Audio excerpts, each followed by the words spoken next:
Everybody, and welcome to today's IEP Live Learn Lunch.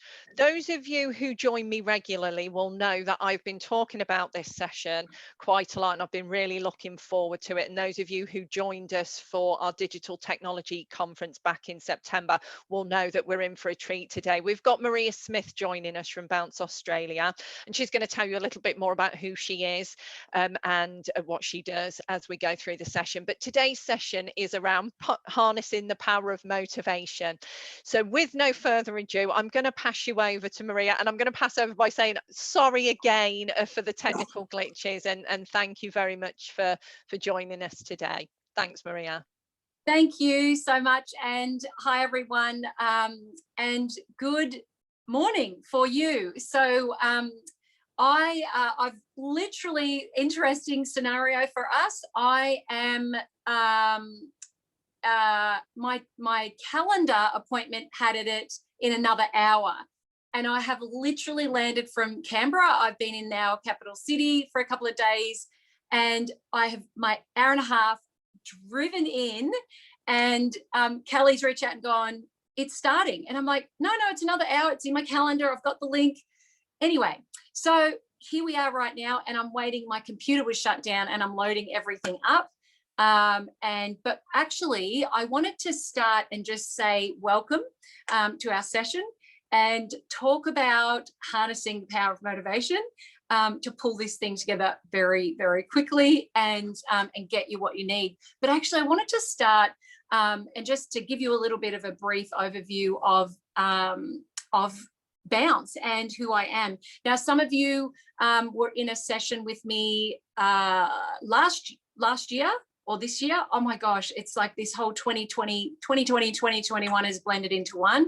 I am multitasking while I get my computer up and running so I can get my presentation up for you all.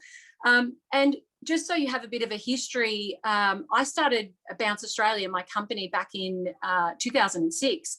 And essentially it is a soft skills company, and we do training and coaching. And part of the history for us has been a program we worked that I developed and delivered for the very long-term unemployed. So those highly disadvantaged, generational poverty, generational unemployment, and that program is now running still today. And we license and train trainers. Now, with that evolution came the working with the industry and employment services and helping people develop their coaching skills and really, find ways to lean into the ability to influence and motivate and help and assist in change for people. So a lot of what today is all about the essence of how do we actually drive into that motivation. But it's actually, we're going to start with you and your motivation and what it is that is the essence of the things that you might have in your mind right now. So today's session is actually going to start with you in mind and the things that you might want to change. And one thing to remember is that behavior is contagious. So when we start thinking about the idea of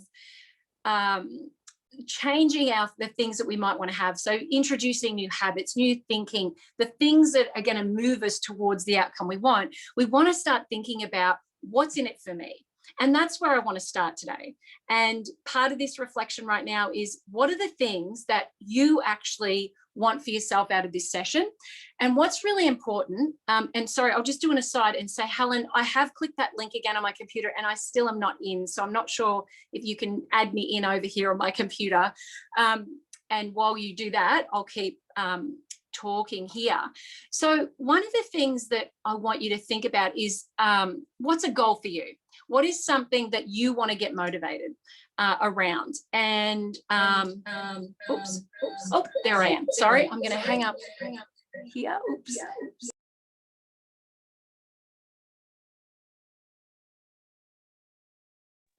Okay, everyone. Hi. Now I'm on my computer.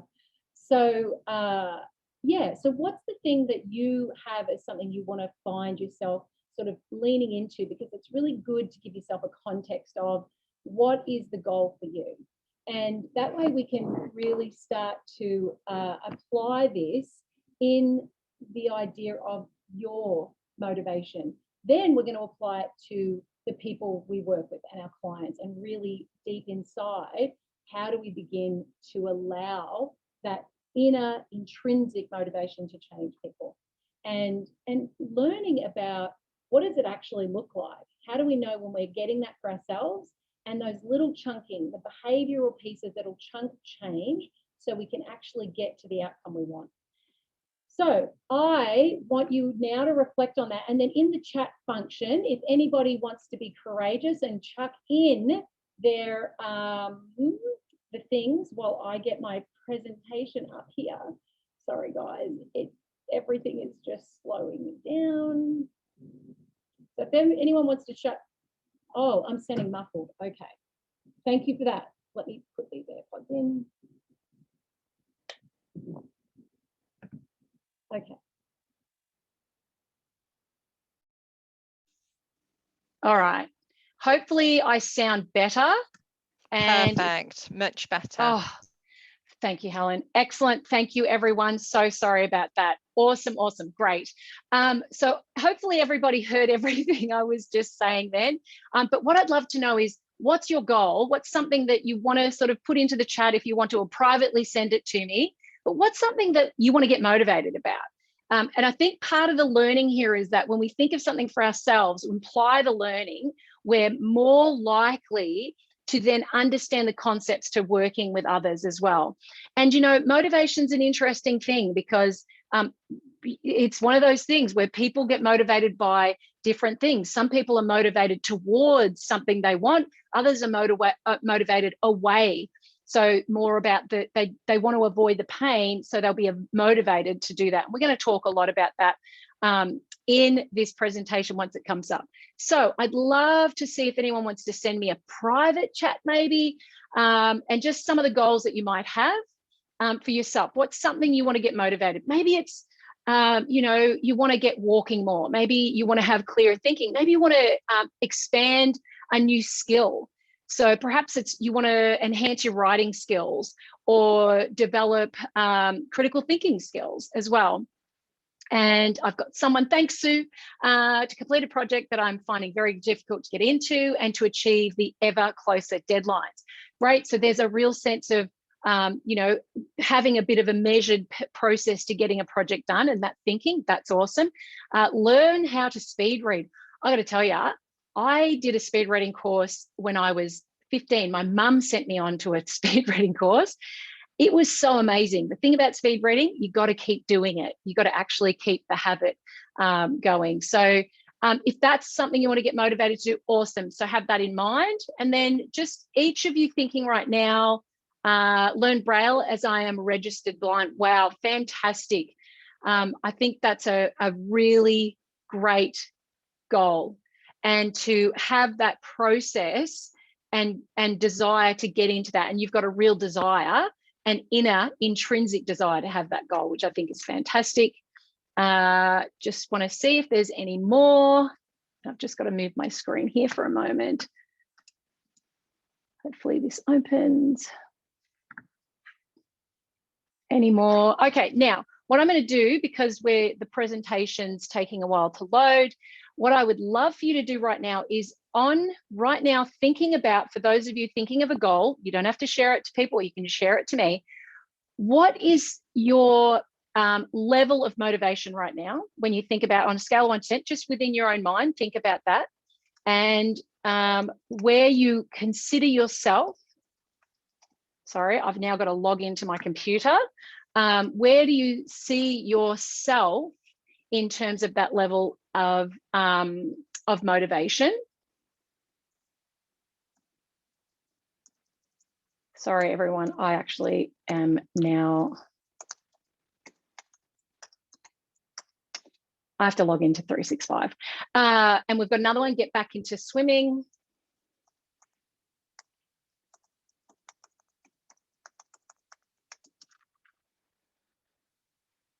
And because it's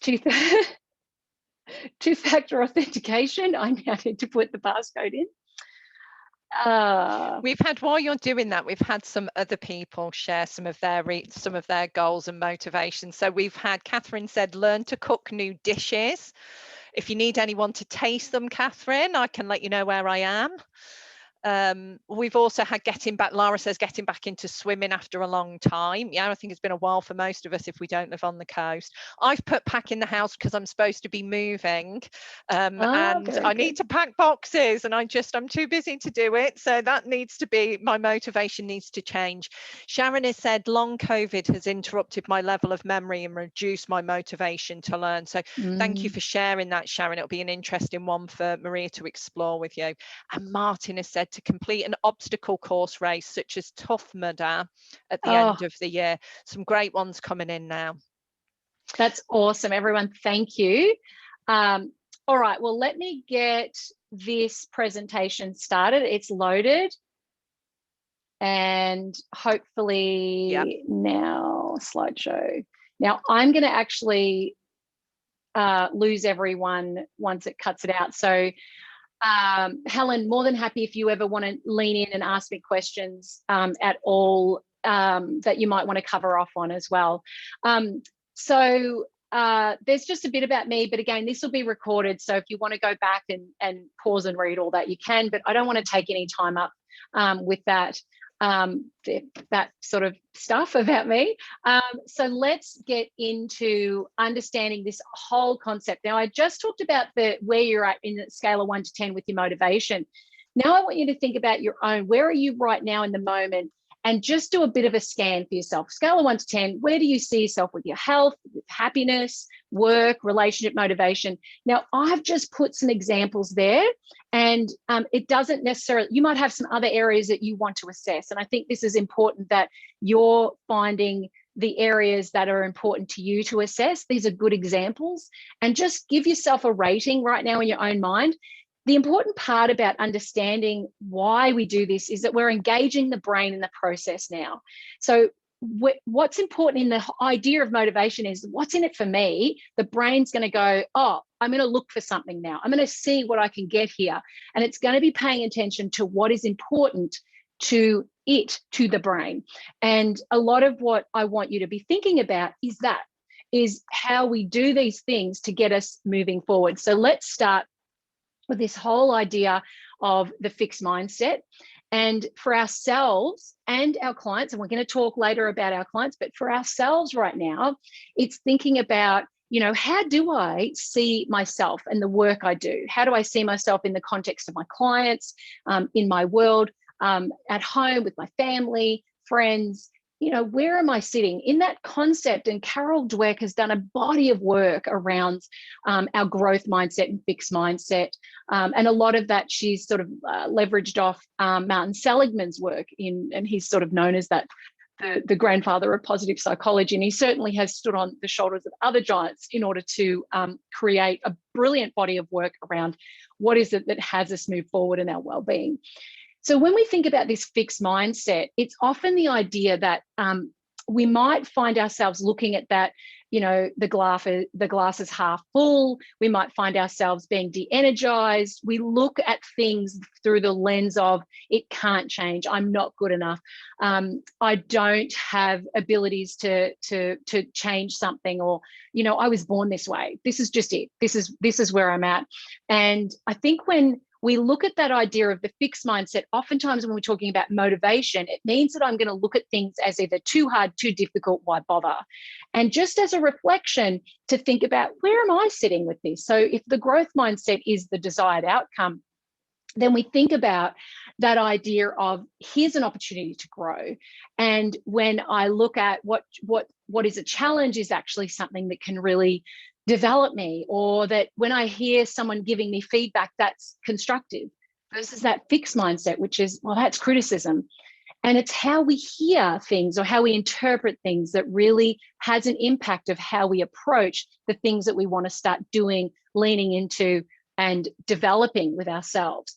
So let's take a look at this idea of intrinsic and extrinsic motivation. So a big part of how people get motivated is going to come from these two places. Now, ideally, when we think about a goal and we think about the thing we want to achieve, when it's intrinsic, it's internally motivated, and we are more likely to find ourselves driven to achieve that. We're probably more naturally working towards that. We're probably going to find ourselves finding the reasons why, versus extrinsic, which is the external motivator. So think of it like this. If somebody says to you, you know, you've got a good friend and they go, oh, you know, you look like you might have put on a bit of weight. First of all, probably not a great friend, but because it should be loving kindness, you know. But if they provide that feedback, and maybe that is an extrinsic feedback, that is something that might motivate you to change. And it may get you off the couch, and it might get you to that exercise class, or it might have you look at what you're eating. But is it going to be stickable?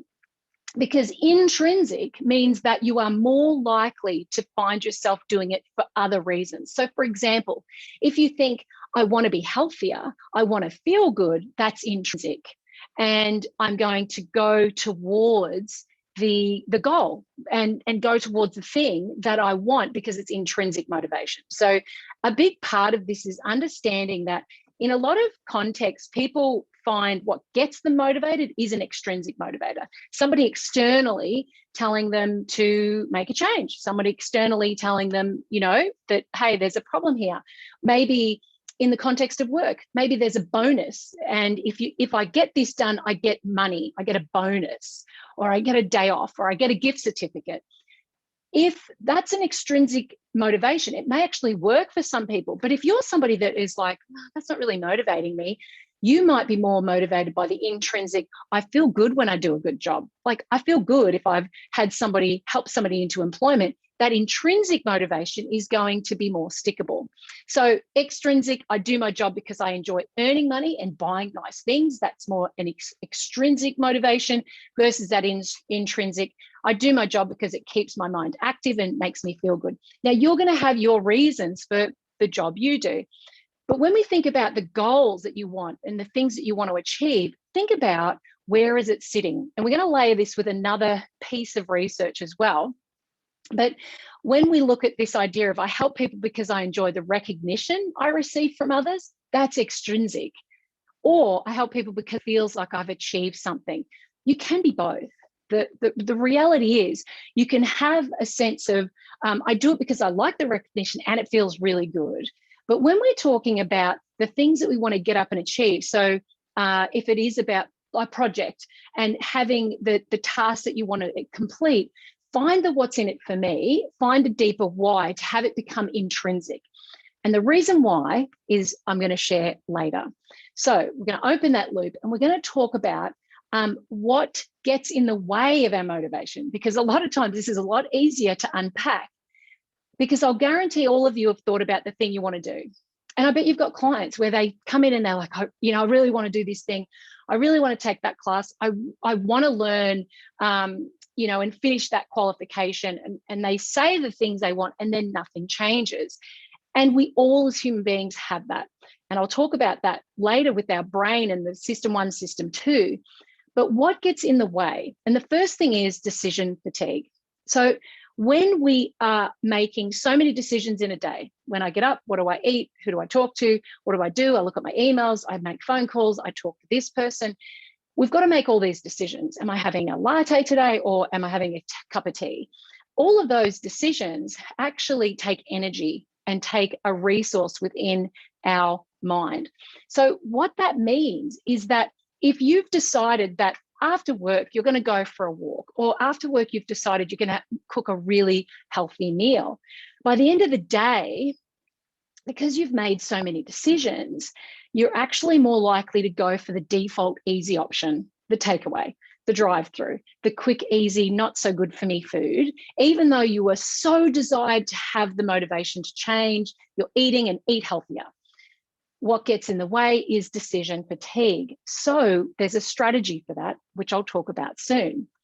So what we've got to think about is how we can reduce the decisions. Oh, sorry, I think that just went to the wrong, that was meant to show you another thing. Sorry, there we go. Yes, sorry, that's clicked over there. So the thing that we've got to do is reduce the amount of decisions we're making. So this is Steve Jobs. And what's interesting is he's wearing all the same clothes. So apparently he did this so that he could conserve that decision fatigue.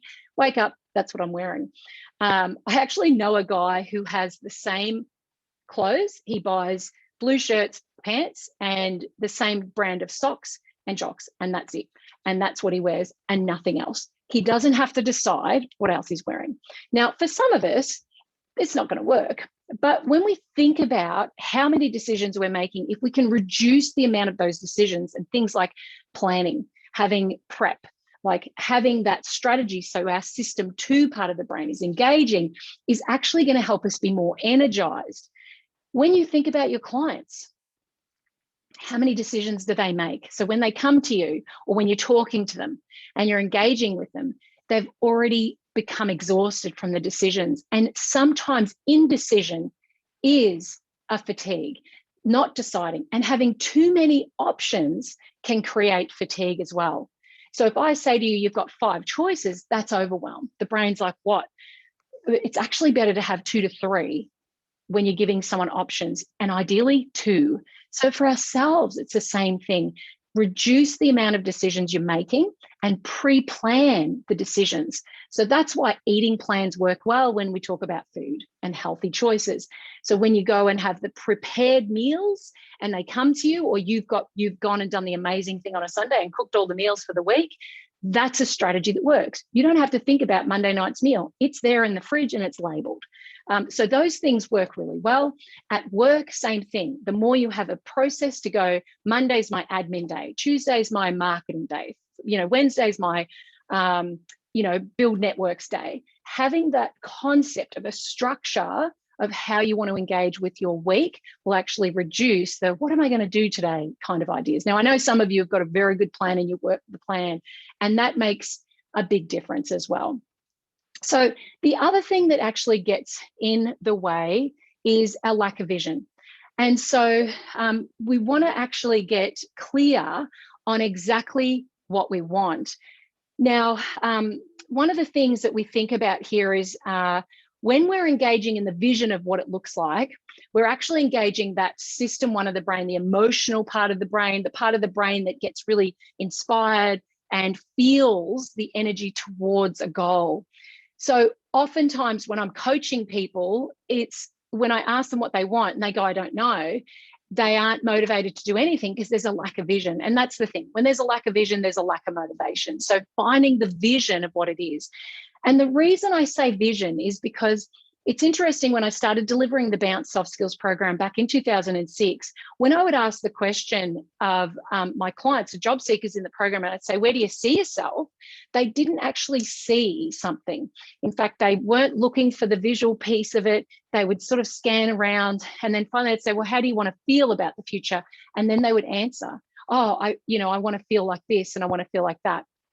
And so they could start energizing and engaging in it. And then we would create the picture around it. I was just coaching someone yesterday, and it was interesting when I talked about what they wanted to be doing. And she actually looked up and she had a picture in her mind, because I said, do you see something? She said, yes, I do. And I said, can you articulate it? She said, no, I can't. I said, but when you look at that and you feel it, does it feel good? She goes, yes. I said, does that motivate you? She goes, yeah, it does. I said, great. As long as your brain has got something to move towards, you can do that. And this is the power of goal boards or vision boards, because we can start seeing the thing that we want to engage with, where we're reminded, and this is good for the brain. System 1 is reminded of that vision and that goal, and it keeps the track of the neurons can wire together to see the goal and remind us the why. We see it and we go towards it. So having repetition of the thing you want to achieve, seeing yourself doing it, all of those processes are really quite powerful in how they can help us get to where we want to go. The next thing is no plan. So we want to actually look at the thing that gets in the way is when somebody doesn't actually look at what's the strategy, what's my plan. And we want that because system 2 of the brain, the planner, is likely to then engage system 1, the emotional part of the brain, to go, let's do this thing. So a plan is crucial. So if you decide, and all the goals that everybody wrote out, and I wish I could see the comments. I think maybe I go here, I can see chat. Oh, I can. Okay, so when we look at this, like learning to cook new dishes, one of the things there is to say, okay, so in order for that to happen, Catherine, what you've actually got to do is create the plan. When are you going to do that? Like, what are the days? Pick the day, go take a class or read a book or watch a YouTube, but set the time, set a date and a commitment to that. Just one. Just do one this week to allow your body to go, that was easy, I'll do the next one. You know, for Lara, getting back into the swimming pool or swimming wherever you're swimming after a long time, just decide I'll go on Saturday at 9 a.m. and I'll go for half an hour. And that's it, just the simplest little thing that are small, achievable goals. Oftentimes when we think about what motivates us, we're like, I've got to climb that mountain. But it's actually, that's not the thing that motivates. It's actually, if I do the one step, the brain says, I can do that. I'll do the next step. And the next step happens. And then the momentum starts to really get us going. So you want to think about the plan. Sorry, I've got to take that off because it won't click next. Excellent.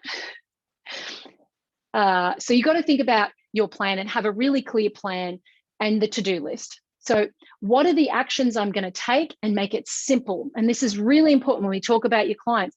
Absolutely crucial is that it is simple, achievable, and easy.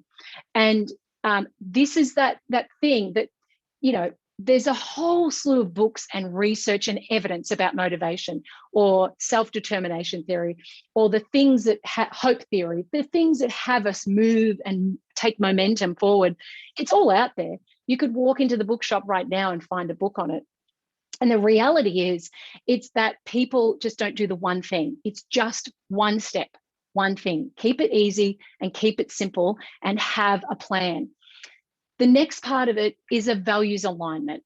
So you really want to make sure when you think about the goal, the value you have is aligned. So I started earlier and I talked about, you know, as a goal, and usually health and well-being are good ones to have, because most people have that somewhere in their world to varying degrees. The thing is, if that's not important to you, then it's likely that you may not necessarily be intrinsically motivated. If health is a value, health, well-being, feeling good is a value, then you're more likely to move towards that goal because your value is aligned to it. So when we think about anything that has, and actually I want to go back to somebody's comment about long COVID, and definitely how that, sorry, I'm trying to find that comment, long COVID interrupt my level of memory and reduce my motivation to learn. So that's a really good example of, you obviously have, and that was Sharon, you obviously have a desire to learn, you had it, so it is within you as a value. There's something you get from that. And what does that give you? What does learning give you? Because that's the value. When we say, I want to go in and get my memory activated, the goal is to learn, right? And the part that's had an impact is that you've had this reduction of motivation because your memory is being impacted. So we've got to actually look at the brain saying, when I get this, I'll feel that. So if we can get your intrinsic desire to say, what do I get out of this? What is it good for? What will it give me? It's more likely to have your behavior towards that goal. And so when we think about those strategies, and it could simply be little strategies for memory, for example, some of the brain games, some little things to remind yourself, and make it easy. Everyone, I'm telling you, make it easy and simple and achievable. The brain loves that. It says, that was easy, I'll do more. This is why games on the phone, like apps, are so addictive, because they're easy. And people get in, the brain releases dopamine when you win an award or you get a buzz, you know, you get points or whatever. And so you keep going back. And it's that simple. So keep it really simple and achievable and easy. So when you actually do look at your values, and that is the depth of the why, your goal becomes even more important. So when all of these goals are up here, say, what's important about that? So Martin, when you're saying to complete an obstacle course, what does that give you? And thinking about that, what do you get out of that? When you get that and when you achieve that, what will that give you? And that's the feeling that system one is going to go, oh, that feels good. I'm going to do that. I'm going to jump in and do that. So let's talk about the last one, which is too many distractions. And part of that is, we have so many distractions in our world. We have social media. We have these wonderful devices that ping us all the time, and then we pick them up and go, oh, I've got to attend to that. Or distractions in the office or at home, working from home, the distractions of, you know, people coming and going. So we have so many distractions that what happens is that we end up getting off course, and the distractions own us and we don't own them.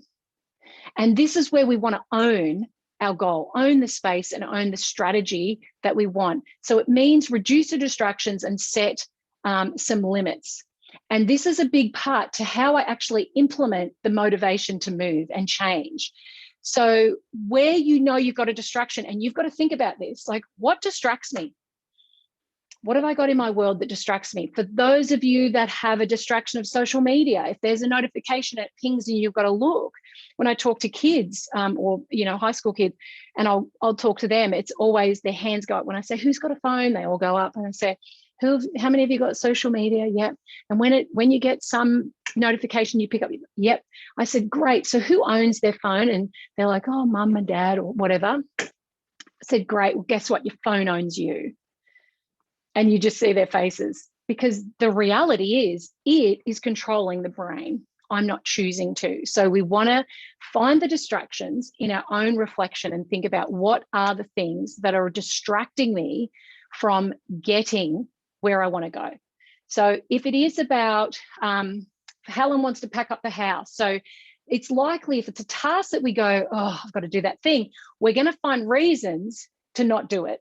And we're going to find distractions, but we're going to cut it off at the pass and know what the distractions are. It's like, oh, I know what I do. I do this thing, this distraction, and then I don't do that thing. So when we pick it up, the brain then does this thing where it says, oh, okay, I know that I do that thing, and I've created a pathway to not do the distraction. And it's an if-then strategy where if I do this, then I'll do that. So if somebody wants to drink more water and they go for a can of Coke, they go, if I go for the can of Coke, then I'll drink more water. So let's talk about strategies for your daily motivation. Is having a goal or a target. And that means that even in your day, to say, what do I want to get out of today? What's my outcome? This is why gratitude journaling is really powerful, or the 3 good things, because it energizes us into good, positive emotion. And positive emotion is actually what moves us towards feeling good.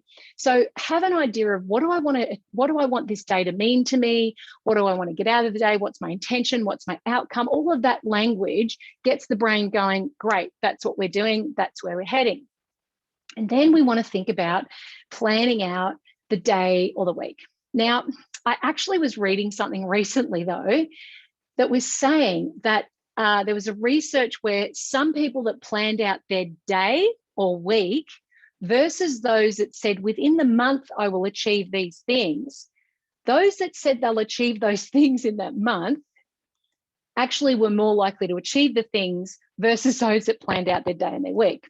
Now, in saying that, I think, so for my team, we find our strategy is we do a morning check-in. It's like 10 to 15 minutes. What do you want to get? What's your outcome for the day? What do you want to achieve? What's your one thing? What's the thing that'll energize you if you complete that? And that's an energy maker, and we feel good. And that's a bit of a plan. Some of you will value having nice structured planning. Awesome. For some of you, the optional people out there will be like, you know, I'll just roll with it. I'll flow with it. If we're talking about motivation and you want to harness it, it's having a plan for the thing that I'm going to do. What is the thing I want to change in my behavior, and have a plan for that. And then we want to review the energy levels. So some of you are going to have more energy in the morning versus the afternoon or the evening. And you want to notice when you have that energy in order to jump in and do the thing. So reviewing this deepens your self-awareness, deepens your emotional intelligence, and gives you that skill to begin to notice, when am I energized because I'm more likely to do the thing, versus when am I de-energized because I'm going to probably not do the thing. So the other thing is we want to look at controlling those distractions, exactly what I said, and then review and revise. So all of this together is really the idea of how I begin to look at the things that I want to do. The review and the revise really is about saying, what have I got to change here? What's working, what's not working? So even if you were to reflect and say, what worked really well this week for me? And I'll do more of that. What didn't work well? Oh, you know what? I noticed when I had that meeting, or I noticed when I went to that appointment, or I noticed when I took the bus, this is what happened and I was de-energized. So be prepared for those things so you can change the process. So if you decide that you want to go swimming and you notice that you have a goal, you say, Saturday, I'm going at 9 o'clock. And then suddenly, and that's Lara. And then suddenly something happens that you're de-energized by. Pay attention to it. Don't make yourself wrong for it. If you don't go and do the swimming, just go, oh, that's interesting. I got distracted, or this has happened. Great. Pay attention as feedback to then say, next week, I'll be ready for that potential distraction, and then get in and do it. Bring awareness to those pieces. This is the review revise piece. Bringing awareness is what will allow us to begin to nudge and change that behavior. Remember, system one's that emotional part of the brain. Okay, so let's talk about motivating others. I don't know whether I need to check the chats because I can see there's quite a few. Oops, sorry, this just clicked forward. Let me just have a quick look. Okay, all right, so motivating others. So this is now about you, and again, you apply to self, but apply to others. And when we talk about how we motivate other people, it really does come down to keeping it simple and small. And I will say that all the time. There is power in somebody saying, I'm going to drink more water today. There's power in that, even though you're thinking they need a job, right? Or they should be getting a job, or somebody who's too afraid to get a job. They want to work, but they're afraid of lacking confidence. The little nudge of changing one thing in their behavior is actually contagious to the next thing. Research has shown that people who are likely that want to stop smoking, for example, if they focus on a budget plan, their brain learns the discipline of budgeting their money, and they're more likely to stop smoking than somebody who hasn't done something like that. So research has shown when we actually have plan and structure, it actually helps us.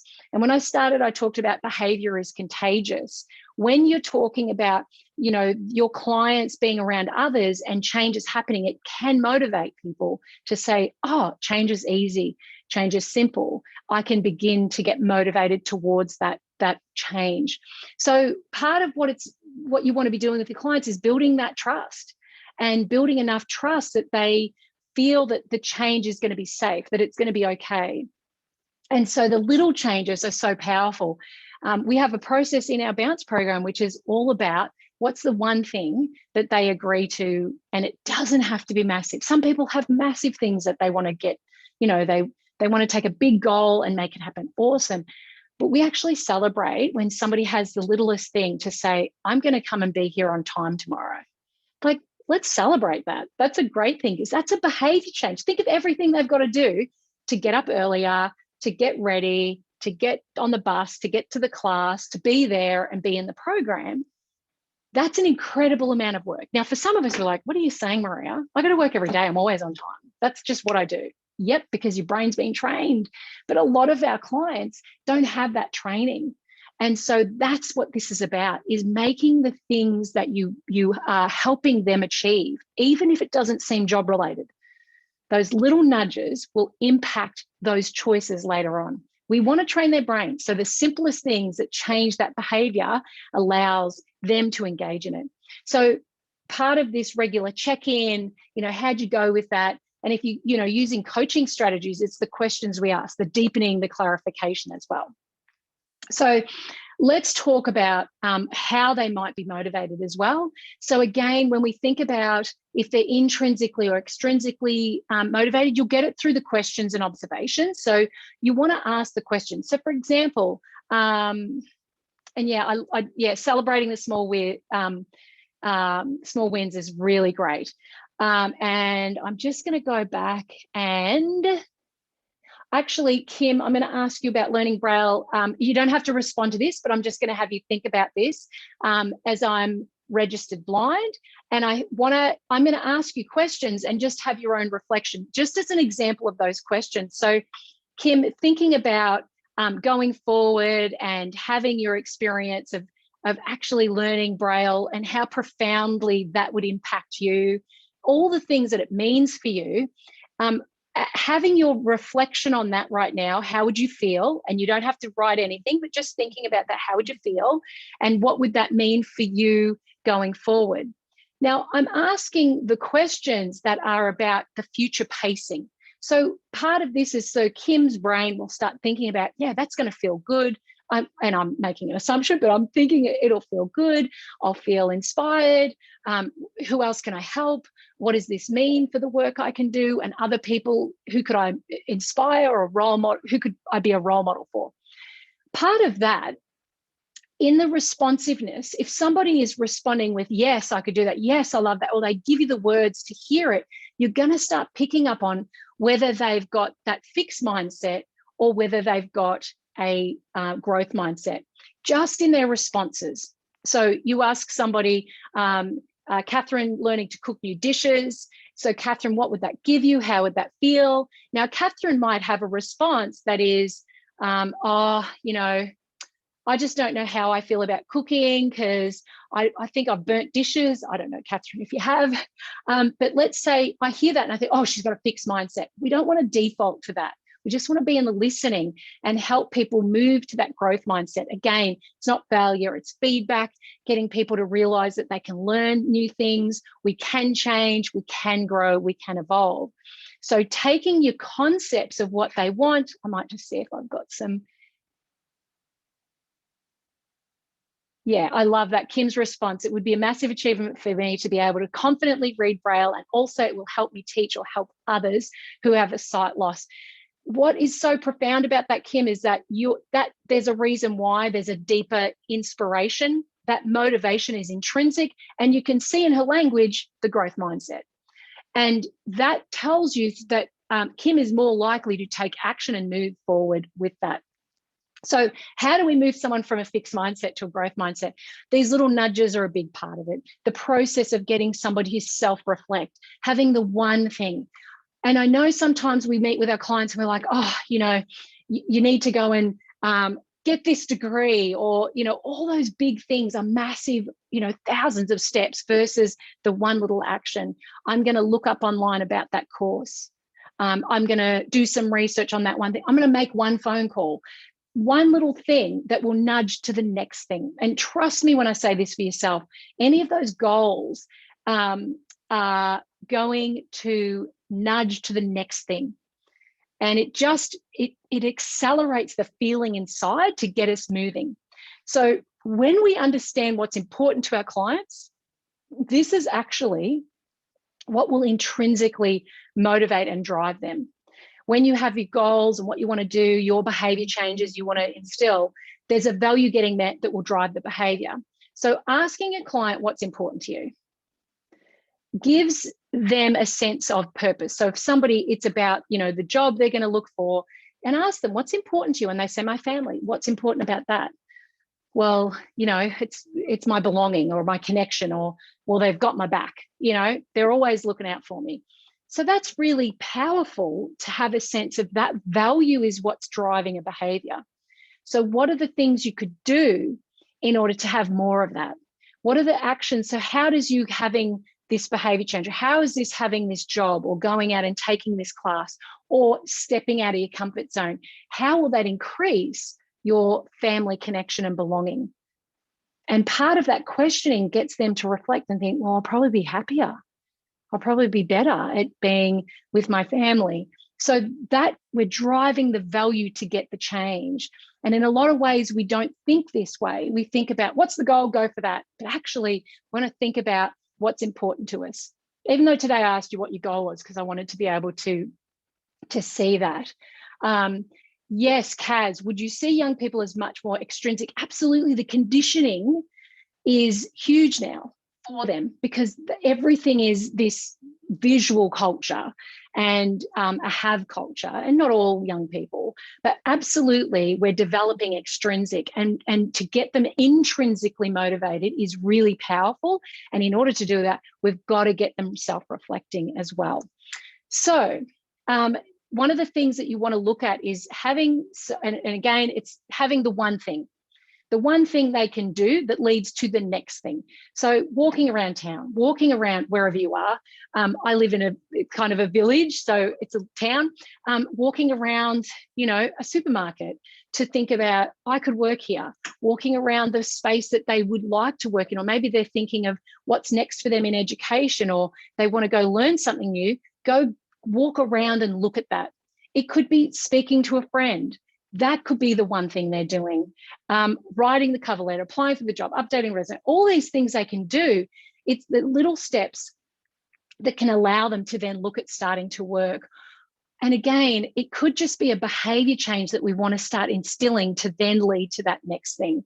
So if it's about self-esteem, increasing self-esteem by increasing skills, increasing their sense of their follow through on their word, and they come back and see you and they feel good because they did the thing they said they do. That's amazing for self-esteem.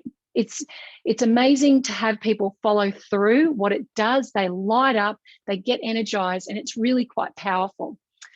So some of the things that you want to think about is using your language to nudge them towards the goals. So a lot of the work we do, we have a job coach certification, and it's all the nudging and how we nudge and the strategies we use in order to allow people to begin to think. So if I go back over here to some of the questions, and we think about the questions I'll ask, and distractions, time bandits, management, workload, creation scheme. It's actually interesting when managers have something really important. Sorry, I'm getting distracted, but it's like when a manager has something really important and they sort of bombard, and you're thinking, but that actually isn't important to the work I've got to do right now. And sometimes we can get this override effect. This is the opportunity to have the conversations with the people in your team, your managers, and have that request. And you can use it with language and nudges. So, the simplest things like, when I'm working and I'm in the moment of working on something, I really love to complete that task. But when you come over and want to talk about that thing that I know is important to you, I feel like I've got to stop that, but then I've got to restart it.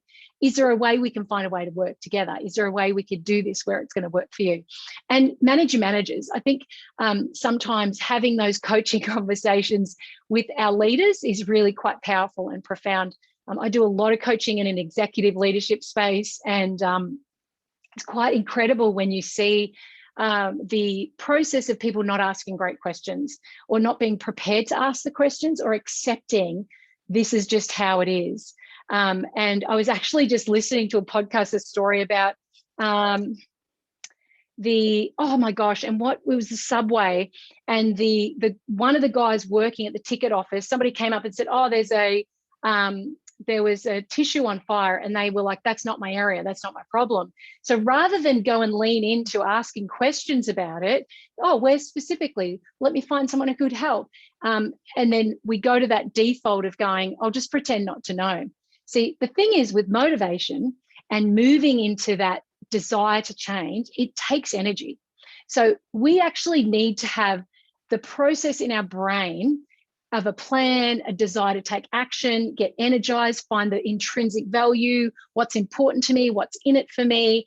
When we have those things, we're more likely to go towards it. But oftentimes we allow life to sort of get in the way, and then we find a reason or excuse to not be committed to that thing. So it ends up de-energizing us. So then we're like, oh, I can't achieve that thing. So make it bite-sized, chunk it down, make it simple, make it really achievable, and notice the language we use towards the outcome. So that growth mindset. What could I learn from this? Because I didn't do the thing I said I'd do. What can I learn from that? What do I need to change here? What can I do differently? Rather than, oh, why didn't I do it? Why did I not say what we just de-energize, and then the brain goes, that's too hard. let's just not bother. So remember, system 1 of the brain is the emotional part of our brain, and it needs to feel engaged and emotionally engaged, vision, goal, purpose. And system 2 is the planner, the strategy, the action taker. It can be an overanalyzer too. So that's why you want to have a really clear, make the decision, here's pre-decisions. So you are more likely to do the action. So when we think about our clients, all the things they have to do, make it as simple and clean and clear, and provide them a beautiful pathway to allow that behavior change to happen, that motivation to drive. One little nudge, one little thing allows them to begin to feel really good. Now, I'm mindful it's not, I don't know what time it is there. So it's 10 o'clock here at night. So I am mindful of Q&A. So hopefully I can answer some questions. And I love some of these goals and what you're doing. But if you have any questions, you can ask the questions or text message them if you want. While we're waiting on any of those questions, I do want to say that we've just got a great little job coach quiz on that website there. And we've got it in, it's really interesting because you go through the quiz that we've just developed on our Wayfinders. We've got an academy, a free little membership area, an academy, and there's actually some other webinars in there as well. But that quiz is actually a typing quiz for you to go, oh, that's my job coach style. And that will give you some feedback. And then you get a little report with some tips on, you know, hey, maybe more of this or maybe less of that. And it can really provide you with a nice little insight as well. Now, I'm more than happy to keep going because I know some of you have probably got to go. I think it must be lunchtime. And I think that, yes, and Philip, be good to connect Bounce and Goals UK for sure. I love that. That's Amy. That's it. I'm putting my phone away during the day and not getting distracted on Instagram. Yes, that's the part that is, I've got no notifications on any social media. In fact, my team have to go, Maria, someone's commented on our Facebook and can you comment? Like, I actually have to be told. So, and then on my Facebook, I have a 1-minute rule and it cuts off. You can set that up, and that's just training the brain to have it do that, because once you train it, the brain then goes, oh, I can do this, this is good, and then you do the next thing and the next thing. When you hear about people that have had big weight loss journeys and then they if they have another goal, they are likely to keep the weight off. But a lot of times people have big weight loss journeys and then don't have another goal. And so they put it back on. So it's what's the next thing? The brain's got training. So then they go and do, triathlon. Or I was actually just talking to someone over the last couple of days who did that. They lost a bunch of weight and then they said, right, now I'm going to run a marathon. I'm going to do triathlons. So the brain gets trained. So I love that, Amy. Just you own you. It doesn't own you. And that's the thing. Like, if we take more control of our energy and our space, our energy levels, and we have a plan, keep it simple, don't go crazy with it, you're more likely to achieve those simple things and celebrate the little things. Go, yes, I did that thing. Yes, I got up when I said I'd get up.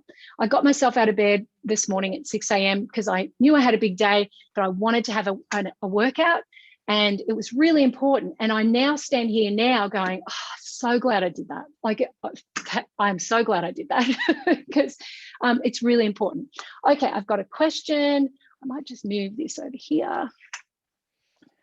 Okay, while you're reading that question, Maria, I just wanted to say we've had a few people join, and I've popped it in the chat, but I'm really aware that we've had this glitch where some people have been notified the webinar today was going to be at 1 o'clock instead of 12 o'clock. So for those who have just joined, I've let you in.